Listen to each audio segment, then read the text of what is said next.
Antonín Dvořák bol český hudobný skladateľ obdobia romantizmu. Narodil sa 8. septembra 1841 na Lhozersi a zomrel v Prahe 1. mája 1904. Bol prvorodinným synom mesiara Františka. Hoci bol mladý Dvořák očarený Wagnerom, jeho diela skôr poukazujú na romantika tradičného zamerania.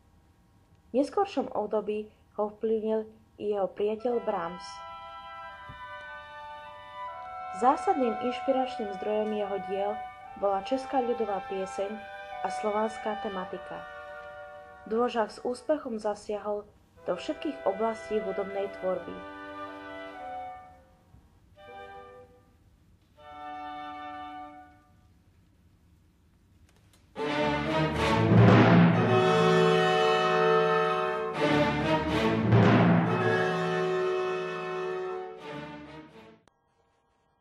Už za svojho života sa preslávil hlavne vďaka orchestrálnym skladbám, z ktorých najslávnejší je violončelový koncert H-moll a symfónia číslo 9 z Nového sveta.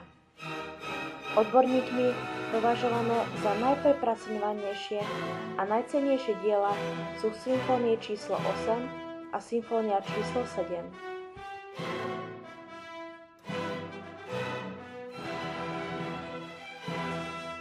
Nezaostáva však ani komorná tvorba, z ktorej vyniká sláčikové kvarteto F-dur a množstvo krásnych piesňových cyklov. Je aj tvorcom viacerých opier, najznámejšia je Rusalka. Pri vokálnych dielach nemožno obísť chrámovú hudbu, Stabat Mater a ďalšie.